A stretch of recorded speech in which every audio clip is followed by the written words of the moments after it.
Hi everyone, we are Jonny and Hannah, also known as Finding Our Adventure from the UK, and for the past month we've been overlanding South Africa in this epic 4x4 behind us, and we thought because it's been one of the most incredible journeys we've ever done, we'd film a tour of the entire vehicle just in case you're interested in doing the same thing. Hey everyone, we're Hannah and Jonny, also known as Finding Our Adventure. In this epic series, we're tackling the wild and beautiful roads of South Africa. Our journey begins in Johannesburg before we explore the incredible Kruger National Park. From there, we cross the border into Eswatini and then towards Lesotho to take on the legendary Sani Pass. After crossing back into South Africa, we hit the stunning garden route before arriving in Cape Town 1 month later.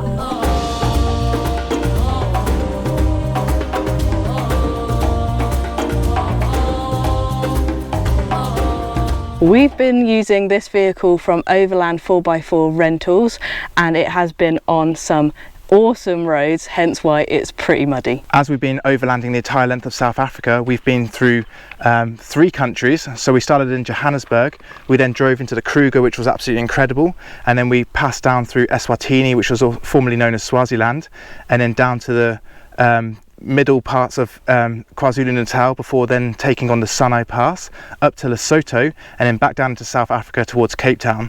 So this has been a journey of almost 3,000 miles that we've taken so far, and if you're interested in watching that adventure, this overlanding series, then click the link above now. So this is a Ford Ranger pickup slash bucky which has been converted for overlanding, and we've been living and sleeping and eating all in here over the last month. So we're going to start on the outside of the vehicle, and right at the front we've got a bull bar just in case if there's any animals for that extra safety, and then we've got some extra lighting just here and also a winch underneath, and it's also equipped with a snorkel, great for those river crossings. And this vehicle is equipped with all-terrain tyres, which is a must when you're overlanding, and we've also got some extra jerry cans on the roof just in case you're really going out there and there isn't a petrol station nearby. But one cool thing about this vehicle is that it's equipped with an extended fuel tank, so it kind of has a full capacity of 120 litres or 130 litres, which is fantastic for those long drives. As we've been on some incredible roads here in South Africa, we have to make sure that we're prepared to rescue ourselves in any situation. So as Hannah said, there's a winch on the front. Luckily we've not had to use that, but there's also a jack on the side here to get ourselves out of any difficult situations, and I think there's also another jack in the back, and there's a full recovery bag as well with tow ropes and various different things to get ourselves out of any sort of situation.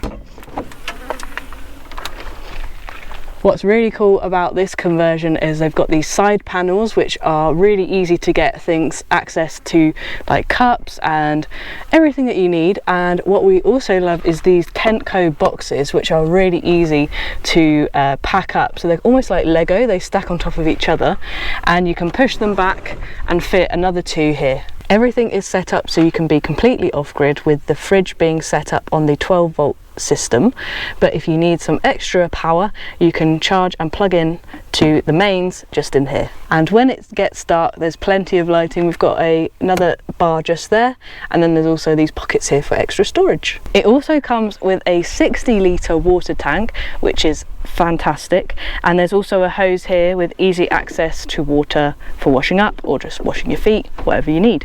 And then just above the hose we've got the gas canister, which we haven't run out of gas at all. It's been fantastic. You can just turn it off here, and we'll show you the cooking system in a minute. On this side of the bucky we have another easy access side, so we've been storing some of our bags here, and also the incredible chairs we've been using, which are very comfortable.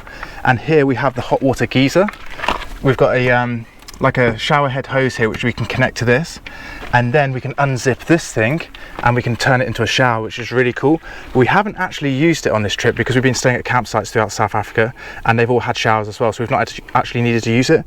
We were almost staying at a campsite where their hot water was broken, so we were thinking we were going to use it then, but we didn't stay there in the end. But we've been told that this system is very reliable, it looks very good, and I think you can open this door here so you can put the shower head through and you're not going to get water all inside. But it's really cool to know that if you were totally off grid somewhere in the wild, that you can undo this, have a private shower experience and get off the sand and dirt that you're going to pick up when you're overlanding. Back to the back of the vehicle, we've got these awesome alu cab drawers which pull out, plenty of storage. This is where the cooking setup is. So we've got a gas burner here which just pulls out like that. And then you connect the gas just like this up there. Yeah, so that one there is attached to the shower at the moment, and then this one is for you get hot water, and then that one's for cooking. So you've got all your cooking essentials in here, pots, pans, washing up stuff, which is great.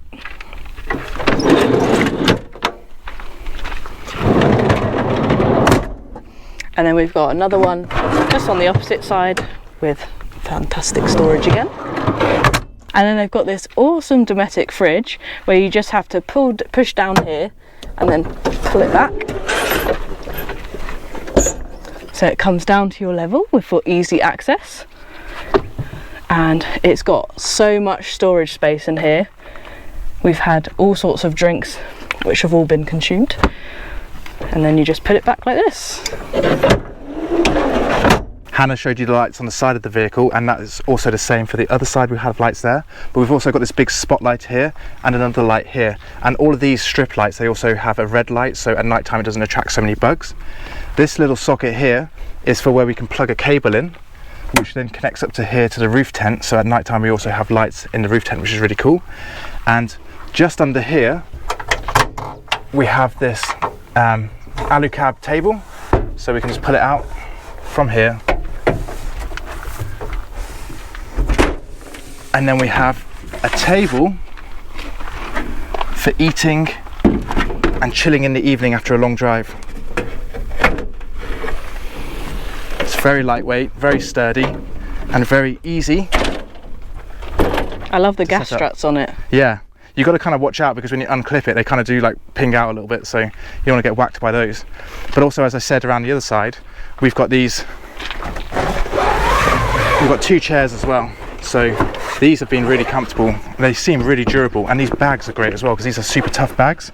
So they're completely protected in here along all the bumpy, dusty roads.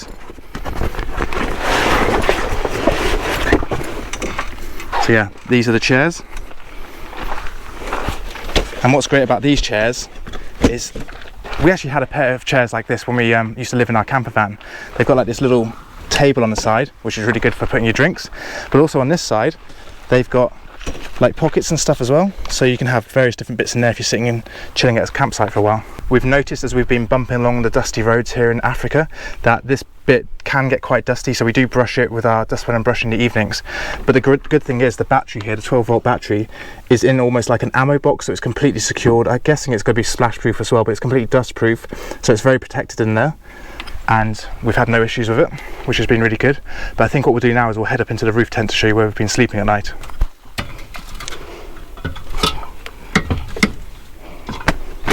Right, so this is the alu cab roof tent that we've been sleeping in, and it's actually really spacious. We've had a few questions from a few other overlanders who we've met along the way, and they were wondering how big it is, and I'll show you guys. So if I'm lying down this way, my head is right at the top. I've still got actually quite a bit of room, even if I go a bit further. And how tall are you? And I am 5'5", and Jonny is... I'm 5'11", and I've had plenty of room as well. I think you are kind of supposed to sleep this way because you will get a bit more ventilation, but we've been noticing we've got very dusty feet when we get in the evening, so it's easier to have our shoes this side and then sleep that way. Yeah, but and you can put your shoes up here. Yeah, they've got lots of storage up there as well. Yeah.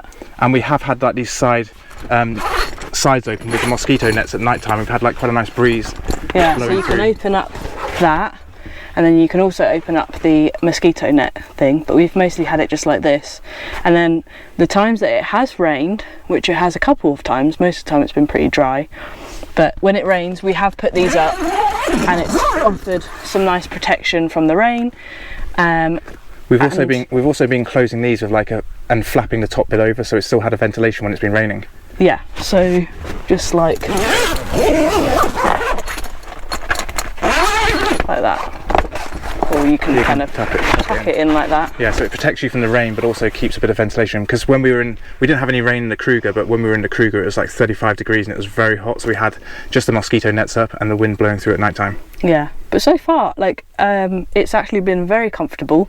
There's like a mattress, which it must be like a proper mattress. Like a foam it's mattress. like I guess a lightweight one. It's not like super thick, but yeah. And then there's just like a sleeping bag on top, which is underneath the things. It's like a double sleeping bag.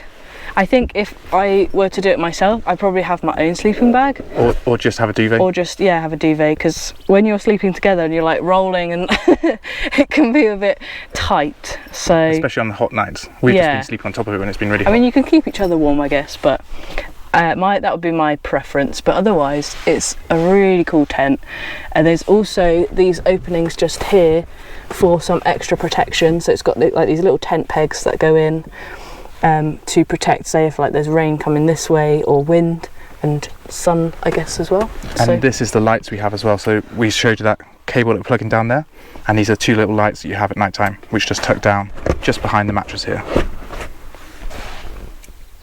The great thing about this rooftop tent is we've seen a lot of people turning up to campsites with tents and having to, like, you know, all the hassle of putting all the poles and everything.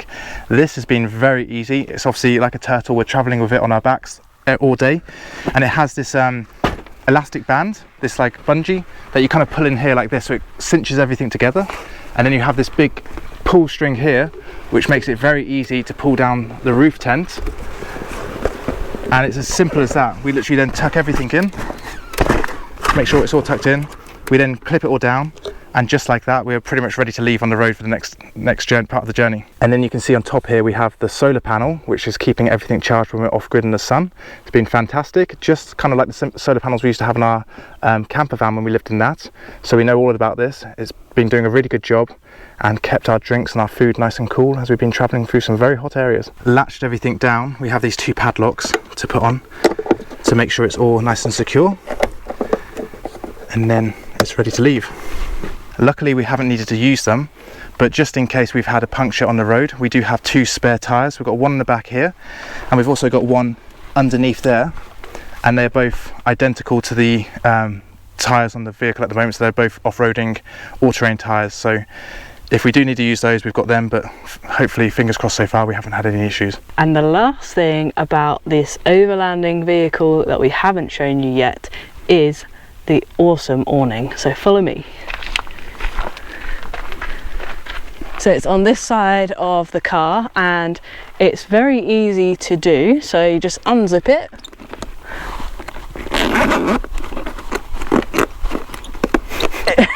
She says it's easy. It's just a little cord on the strap and everything. There you go. So if you are a little taller, it does help. Yeah, I was saying that these things are designed for men, not women. So you undo this protective cover, and then you've got these like buckle straps. So you undo those, and then that drops down the folded up bits of the awning. It is a little bit wet because we did use it the other night when it rained, so we probably do need to let that dry. But yeah, it's on these 4 swing arms, which we pull out, and then we can just walk it around all the way to the back of the vehicle.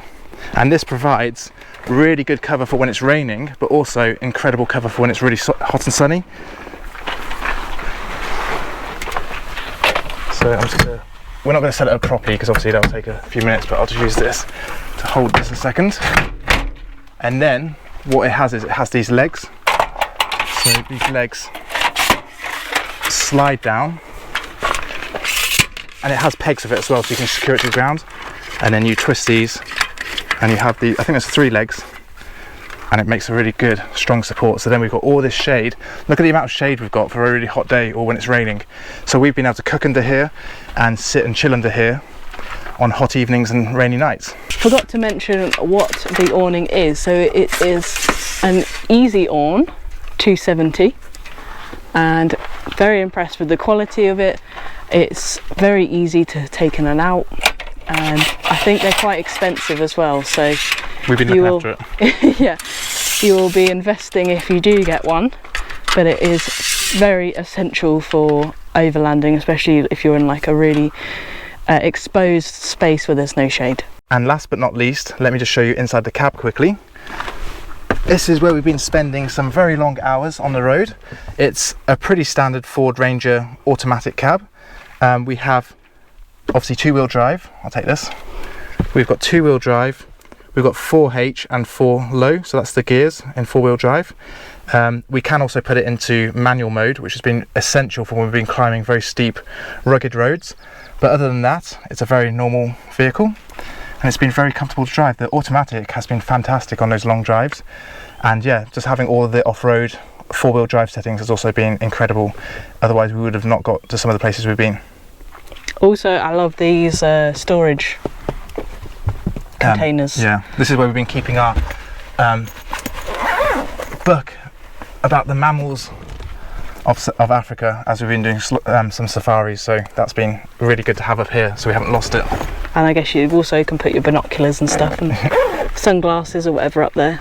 Yeah, so a very comfortable vehicle. We hope you've enjoyed the tour of this incredible 4x4 overlanding vehicle. We're going to keep it pretty short today as it's pretty warm and we're getting very hot already. But if you've got any questions about this setup or how it's been or what it's been like to overland South Africa in it, leave us a comment down below. And don't forget to subscribe to our channel if you're new here, because it supports and helps us grow. And also don't forget to check out our Overlanding South Africa series, as it's been an incredible adventure. And we'll see you guys in the next episode.